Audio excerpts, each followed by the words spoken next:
विद्यार्थी मित्रों नमस्कार। विषय हिंदी, विषयांक है क्रांतिकारी शेखर का बचपन और इसके लेखक है सच्चिदानंद हीरानंद। तो सबसे पहले हम लेखक का परिचय देख लेते हैं। तो उनका जन्म 1911 में हुआ था और उनकी मृत्यु 1987 में हुई थी। तो इस पाठ में शेखर के बारे में हम देखेंगे कि शेखर एक क्रांतिकारी था। उसका पूरा परिवार पहले अंग्रेजों के रंग में रंगा हुआ था, यानी अंग्रेजों के कहे अनुसार उसका पूरा परिवार चलता था, पर वे इनके विरोधी थे। सदा उन्होंने इसका विरोध किया। तो इस पाठ में हम उसके जीवन की एक घटना का वर्णन हम देखते हैं। देखो, असहयोग की एक लहर आई और देश उसमें बह गया। असहयोग, हमारे देश को आज़ाद करने के लिए देश में गांधी जी के नेतृत्व में एक आंदोलन चल रहा था जिसे असहयोग आंदोलन कहा जाता है। तो असहयोग आंदोलन की एक लहर आई और सारा देश उसमें बह गया, मतलब सारे देश ने उस आंदोलन में हिस्सा लिया, भाग लिया। शेखर भी उसमें बहने की चेष्टा करने लगा। असहयोग की लहर आई, सारे लोग असहयोग आंदोलन में भाग लेने लगे, तो शेखर भी उस आंदोलन में भाग लेने के लिए प्रयत्न करता रहा। चेष्टा करने लगा मतलब प्रयत्न करता रहा, इसमें भाग लेने के लिए, असहयोग आंदोलन में। और जब वह बह नहीं पाया तब अपने हाथों से लेकर अपने को बहाने लगा। असहयोग की लहर आई, सारे देश ने इसमें हिस्सा लिया। शेखर भी अपने आप को उस लहर में अपने आप को बहाने की चेष्टा करने लगा, पर जब बह नहीं पाया तो अपने हाथों से लेकर वह इस आंदोलन में अपने आप को ले जाने के लिए प्रयत्न करता रहा। उसने विदेशी कपड़े उतार कर रख दिए। हमारे देश में पहले अंग्रेज लोग राज करते थे तो अंग्रेजी कपड़े लोग पहनते थे, पर शेखर ने विदेशी कपड़े उतार कर रख दिए। जो दो चार मोटे देशी कपड़े उसके पास थे वही पहनने लगा। शेखर ने विदेशी कपड़े उतार कर रख दिए, दो चार देशी कपड़े यानी हमारे देश में बने जो कपड़े थे वही वह पहनने लगा। बाहर घूमने मिलने जाना उसने छोड़ दिया। शेखर ने बाहर घूमने मिलने जाना भी छोड़ दिया, क्योंकि इतने देशी कपड़े उसके पास नहीं कि बाहर जा सके। शेखर ने बाहर घूमने मिलने जाना छोड़ दिया क्योंकि उसके पास अभी कपड़े नहीं थे जो वह पहनकर बाहर घूमने जा सके। प्रायः दोपहर को वह ऊपर की एक खिड़की के पास जाकर खड़ा हो जाता। उसने बाहर घूमने मिलने जाना छोड़ दिया तो दोपहर के समय वह उसके घर की खिड़की के पास जाकर वह खड़ा रह जाता और बाहर देखा करता। खिड़की के बाहर से वह देखा करता। कभी दूर से जब बहुत से कंठों की समवेत पुकार उस तक पहुँचती, वह खिड़की के पास खड़ा रहता, वहाँ बहुत से लोगों के समवेत पुकार वह उसके कानों में पहुँचती। समवेत मतलब एक साथ बहुत से लोग पुकार कर जो गाते थे वह गाने की आवाज़ उसके कानों तक पहुँचती। क्या गाते थे देखो, गांधी का बोलबाला दुश्मन का मुँह काला, ऐसी आवाज़ शेखर के कानों में सुनाई देती। क्या आवाज़ सुनाई देती? गांधी का बोलबाला दुश्मन का मुँह काला। मुँह काला होना मतलब बेइज्जती होना। तो ऐसे बहुत से लोगों के कंठों से यानी गले से ऐसी आवाज़ शेखर के कानों तक पहुँचती। क्या आवाज़ आती? गांधी का बोलबाला यानी प्रसिद्धि और दुश्मन का मुँह काला, ऐसी आवाज़ उसके कानों में पहुँचती। तब उसके प्राण पुलकित हो उठते। ऐसी आवाज़ सुनता शेखर तो उसके प्राण पुलकित हो उठते, मतलब वह भी खुश हो जाता और वह भी अपनी खिड़की से पुकार उठता। अपनी खिड़की के पास खड़ा होकर वह भी पुकार उठता। क्या पुकारता? गांधी का बोलबाला दुश्मन का मुँह काला। लोगों की आवाज़ सुनकर वह भी खुश हो जाता और खिड़की के पास खड़ा होकर वह भी गाने लग जाता। क्या गाता? गांधी का बोलबाला दुश्मन का मुँह काला। इससे आगे वह नहीं जा सकता था। खिड़की के पास खड़ा होकर वह इतना ही बोल सकता था, इससे आगे वह जा सकता नहीं था। घर से अनुमति नहीं थी। क्यों नहीं आगे जा सकता? क्योंकि उसको घर में से अनुमति मिली नहीं थी कि इन लोगों के साथ वह भी आंदोलन में शामिल हो सके, इसकी इजाज़त शेखर को मिली नहीं थी।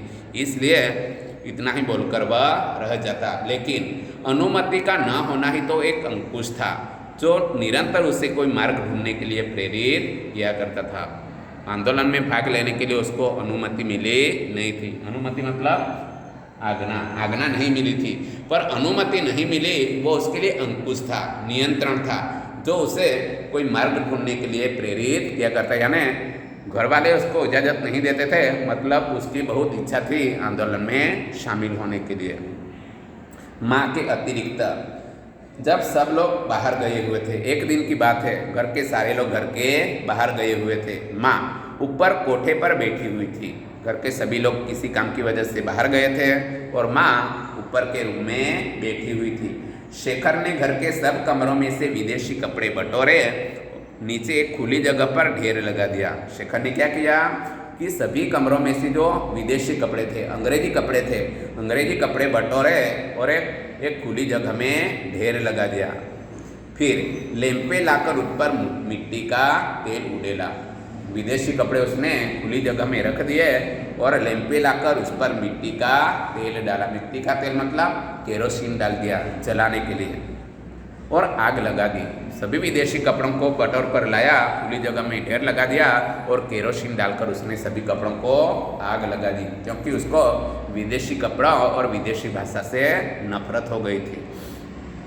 आग एकदम भभक उठी। विदेशी कपड़ों को शेखर ने जला दिया तो आग एकदम भभक उठी।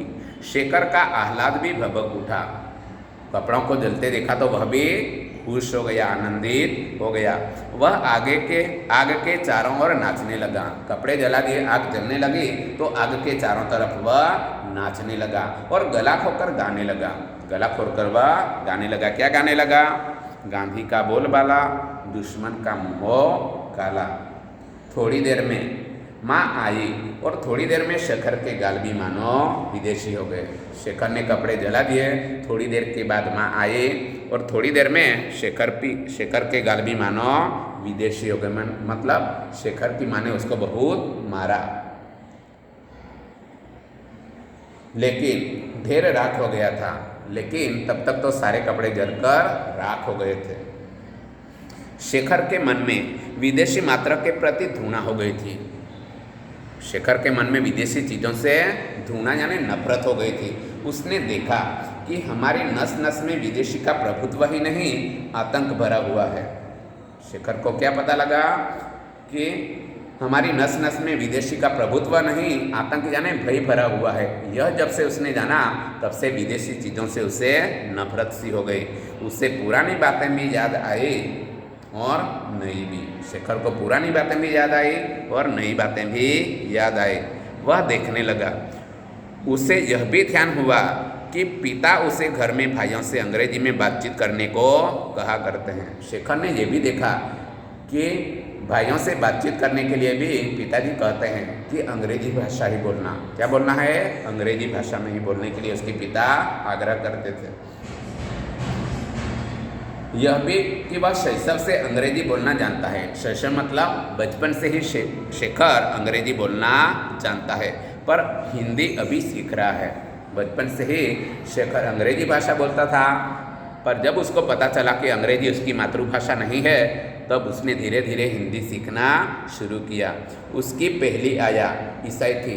आया मतलब टीचर। उसकी जो पहली टीचर थी वह ईसाई थी यानी ख्रिस्ती थी और अंग्रेजी ही बोलती थी और वह अंग्रेजी ही बोलती थी।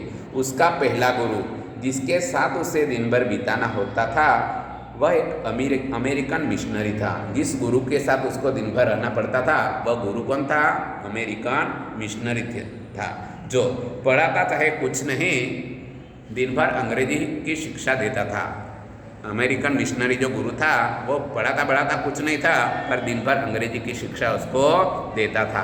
शेखर ने देखा कि यदि मातृभाषा वह है जो हम सबसे पहले सीखते हैं, तो अंग्रेजी ही उसकी मातृभाषा है और विदेशी उसकी माँ। शेखर ने क्या देखा कि अगर मातृभाषा वो है जो हम बचपन से सीखते हैं, तो अंग्रेजी ही मेरी मातृभाषा है और विदेशी अंग्रेजी भाषा ही हमारी माँ है। उसके आत्मा भी मान को बहुत सख्त धक्का पहुंचा। जब उसे पता चला कि अंग्रेजी मेरी मातृभाषा नहीं है, तो उसके आत्मा को बड़ा धक्का पहुंचा।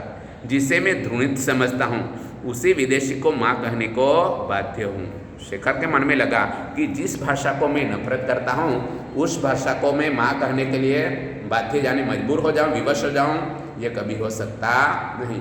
उसने उसी दिन से बड़ी लगन से हिंदी पढ़ना आरंभ किया। जब उसको पता चला कि अंग्रेजी मेरी मातृभाषा नहीं है, उसी दिन से इसने धीरे धीरे हिंदी सीखना आरंभ किया, मतलब शुरुआत की, और चेष्टा से भी अपनी बातचीत में से अंग्रेजी शब्द निकालने लगा। वह पहले बातचीत में अंग्रेजी शब्दों का प्रयोग करता था, पर अब उसको पता चला कि अंग्रेजी उसकी मातृभाषा नहीं है, तो धीरे धीरे बातचीत में से अंग्रेजी शब्द निकालने लगा और उसकी जगह हिंदी शब्दों का प्रयोग वह करने लगा। अपनी आदतों में से विदेशी अभ्यासों को दूर करने लगा और धीरे धीरे वह अपनी बातचीत में अंग्रेजी शब्दों को निकालने लगा। तो विद्यार्थी मित्रों, आज हम इतना ही देखते हैं, आगे हम नेक्स्ट पीरियड में देखेंगे। तब तक